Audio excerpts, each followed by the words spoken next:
La vida pot canviar inesperadament. Això és el que em va passar quan em van diagnosticar amb esclerosi múltiple. Les tasques diàries, abans tan senzilles, ara són un repte constant, però cada dia lluito per continuar endavant. L'esclerosi múltiple és una malaltia autoimmune crònica que afecta el sistema nerviós central. El sistema immunitari ataca la mielina, la capa protectora de les fibres nervioses, cosa que interromp la comunicació entre cervell i cos. Això provoca símptomes varis, com fatiga, problemes de mobilitat, visió borrosa o dificultats cognitives.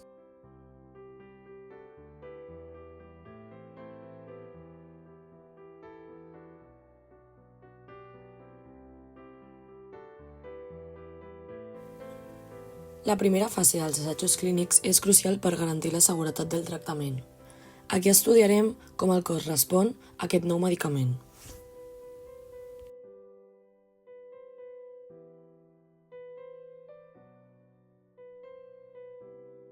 La fase 2 dels assaigs clínics és crucial per avaluar si un tractament és realment efectiu. En aquest punt es posa a prova la seva capacitat per millorar els símptomes i la qualitat de vida dels pacients, mentre recull informació essencial sobre la seva seguretat i possibles efectes secundaris. Els resultats ajudaran a decidir si el tractament pot avançar cap a fases més avançades.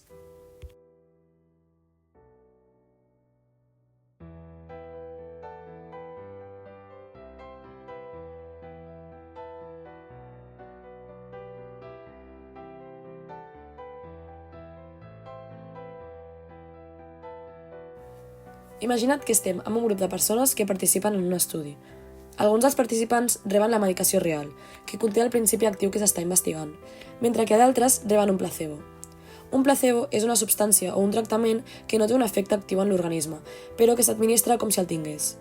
L'objectiu d'aquesta fase és veure si la medicació real provoca millores significatives en la salut dels participants en comparació dels que prenen el placebo.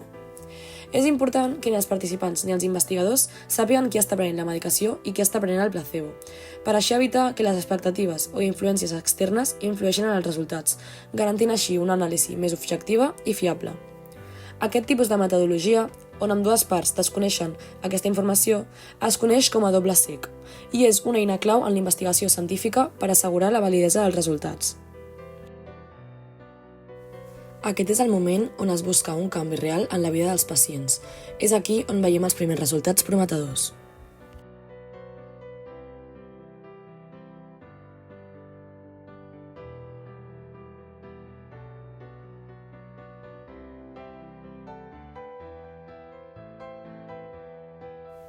L'objectiu principal és determinar no només si el tractament és efectiu, sinó també quins són els seus efectes a llarg termini en la salut dels pacients. A més, aquesta fase permet identificar possibles efectes secundaris i assegurar que el tractament és segur per a una població més àmplia. Aquí és on es confirma si el tractament pot arribar al mercat per ajudar a moltes més persones.